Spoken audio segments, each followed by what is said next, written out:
nên lò đó. Vậy cho lòng cao nên nhớ từ tua. Nữa. Ui giời ơi. Sân cho cơ. Tôi thấy xin nhỉ cây do có tay trả rồi.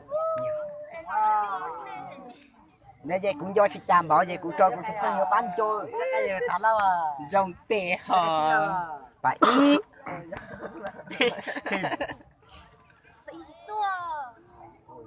Nó phải gen. Nhớ, nó phải on đi. Nhưng mà chỉ dùng cho quay tôi lấy phải. Điệu. Mua xịt thì nó mà dơ. Để có được cho nó. Vậy dài. Ní tôi thì tua. Tên là tua. Từ nào nè. Nhớ từ. Nhớ từ tua. Yeah. Salah. Từ nào nè. Từ bạc bạc. Sao? Chị sao được mà của chị quay à? Của chị quay nè. Hãy tê, nào nói. Xí lọt kìa. Nó nên tôi hại cười vậy. Ba ít theo từ đấy. Khẽ có một nó có nó. Quay ui xin à. Mình mới quay cho quay nên mình mới. Em quay mấy tuổi rồi. Quay phải cả luôn. Tụi nó cơ, nó mong mỏi là từ tại cứ. Ôi mẹ ơi. Bốc tay. Thua.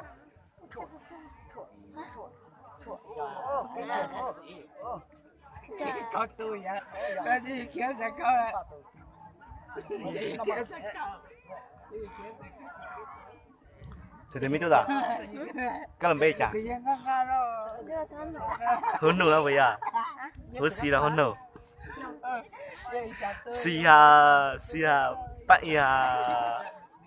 Cơ già nó không đuổi cái coi. Mấy bê tôm mà tông ý dạng này, là chỉ món đồ mà nhìn lên rồi. Đấy ạ. Chị hiểu đó?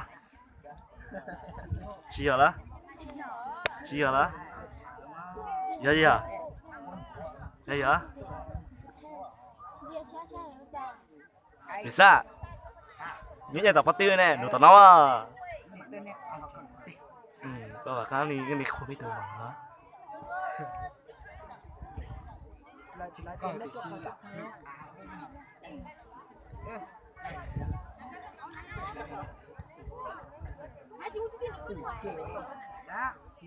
Tôi chả cái nón bồ tốt là gì thay đua.